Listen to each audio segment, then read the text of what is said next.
Hello and welcome to another episode of Let's Talk About It. My name is Emmanuel Jenkins. I am the Community Relations Officer for the Delaware Development of Disabilities Council.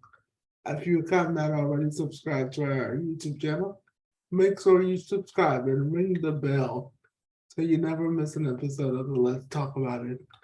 So today I am super excited as we are closing the end of the month, which will close Disability Employment Awareness Month. I'm here with some fantastic friends from the Penmar Consulting, and Maggie. Maggie works for Edible Arrangement. I want to welcome you both to the show. Thanks, Emmanuel. Thanks for having us. All right, so again, as I said, I'm super excited about this. I have read a lot about Maggie's story and Maggie's journey. And of course, Penmar, you guys are famous as well. But again, thank you for joining me. So before we get into exactly why we're here, Kevin, if you could tell me a little bit about yourself and your role at Penmar. Sure. My name is Kevin Walker. I'm the Director of Business Development for Penmar Human Services. Penmar's a service provider supporting people with intellectual and developmental disabilities. We provide services in Northern Maryland and also Southern Pennsylvania. I met my wife while working at Penmar as a direct support professional about 25 years ago. I have two daughters. My oldest is a freshman in college. She's an occupational therapy major. And then my youngest is a freshman in high school. And in 2008, I helped lead our transformation at Penmar to become an employment-first provider, shifting from predominantly facility-based services at the time to community-based employment. And in my current role as business development director, I assist our job development team with building relationships with area businesses.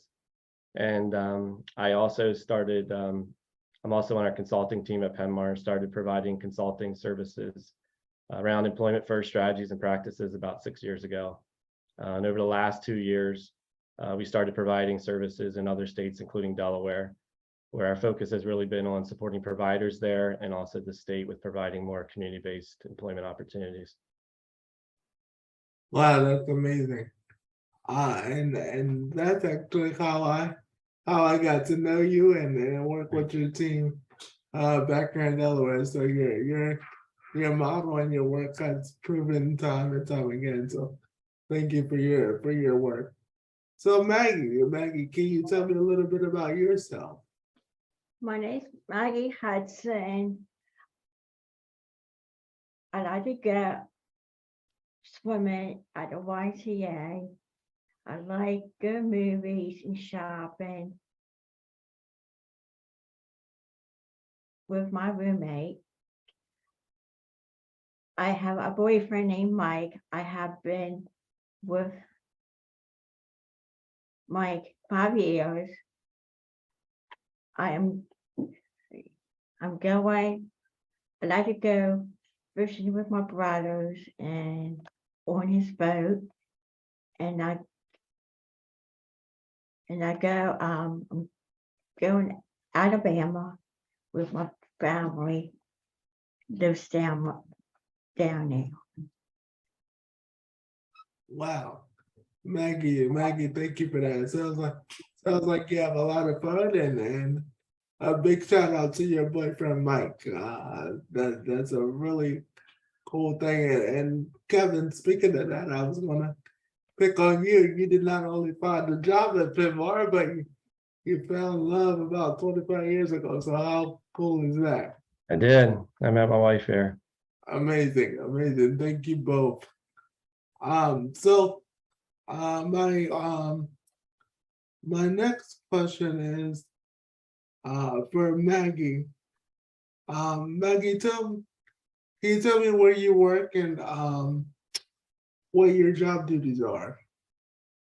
I work at Edible Arrangement, and I cut fruit because they have a smoothie machine, and I put things in the pots the green stuff in the pot and put it on the screws, the strawberries and no, the pineapple and the cantaloupe.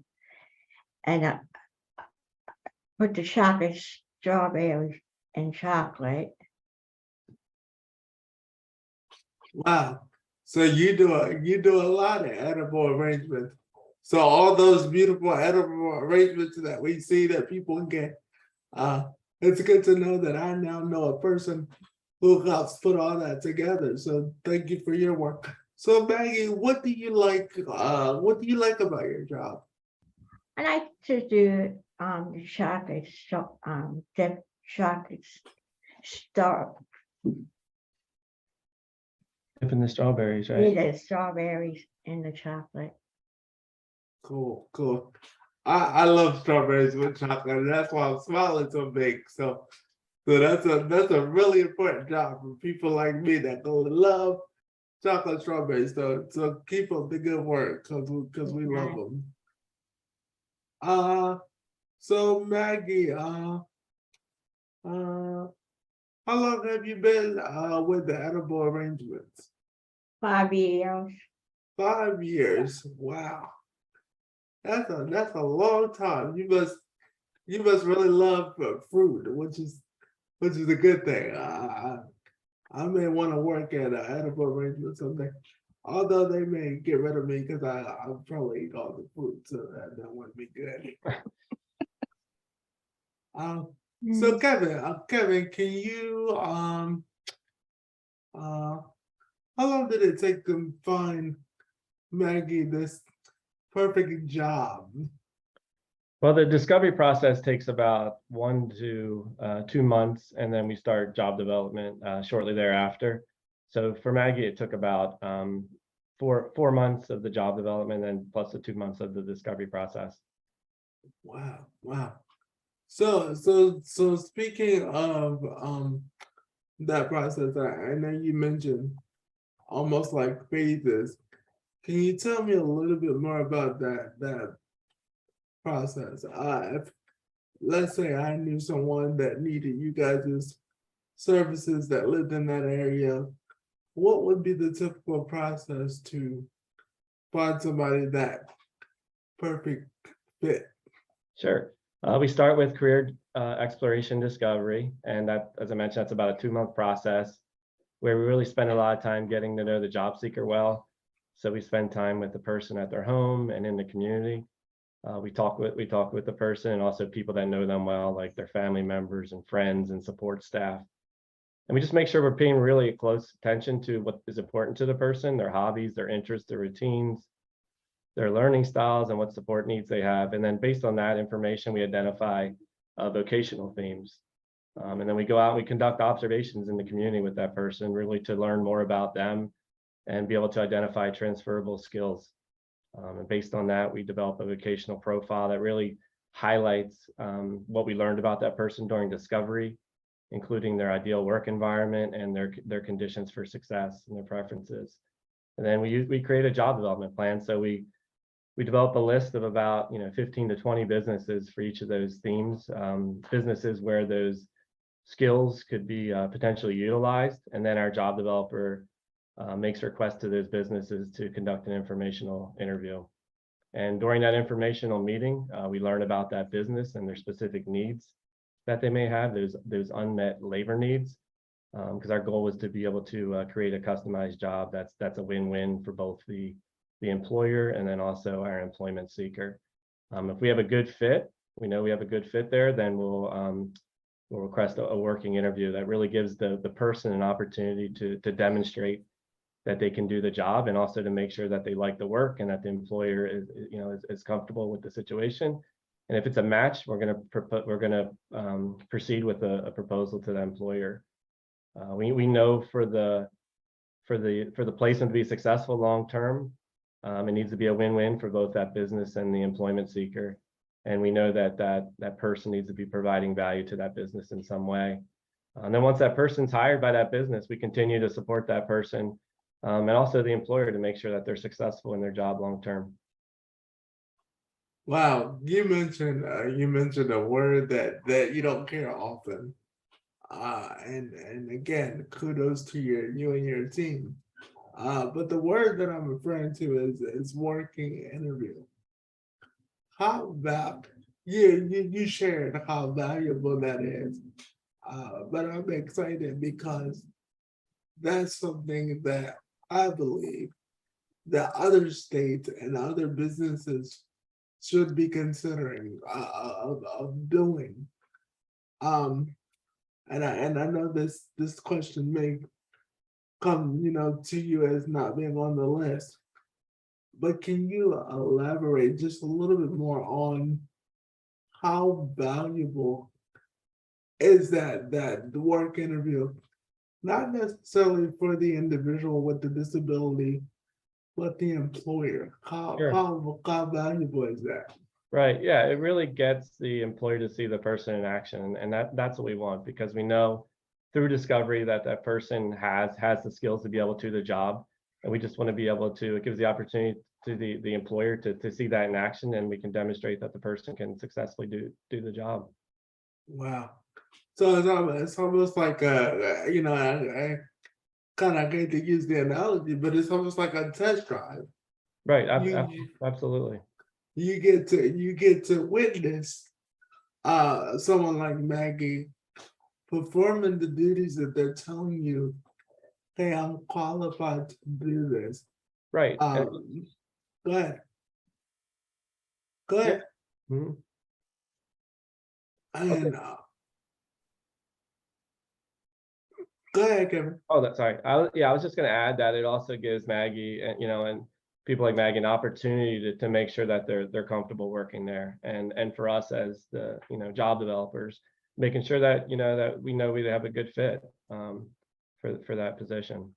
And that's exactly what I was gonna say. It's not only beneficial for the employer, but the employee as well. Let's say that Maggie started working at Edible Arrangement and she realized, you know what, okay, hey, I no longer like strawberries. Putting chocolates on strawberries is very boring. Very boring. Now I don't want to do it anymore. So that's a really good model to have. And Kevin, I understand from Maggie's story that I was able to read. Maggie, I was able to transfer from one store to another. Can you quickly, Sure. either you or Maggie, share how did that come to be? Yes. As a result of the pandemic, Maggie had stopped working, and then she returned to work at another location about a year later. And there was a coworker that she had worked with. I don't remember. I think it could have been a manager that Maggie knew well. And when Maggie was interested in returning to work, they had said that they'd be interested in bringing Maggie back. That she just transferred to another location. Wow.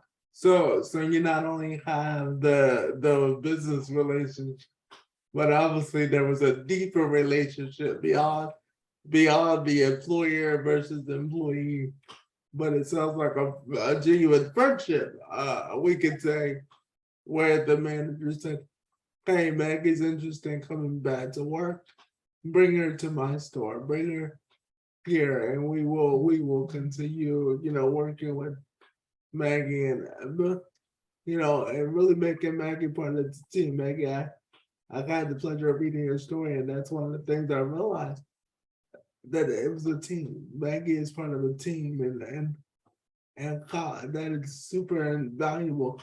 So it's not just about a paycheck every week or every other week, but it's really about being part of something and being valued as a member of that team. So Maggie, we talked a lot about you working at Edible Arrangements, and you've been there for 5 years. What would you say to other people with disabilities who don't think they can get a job?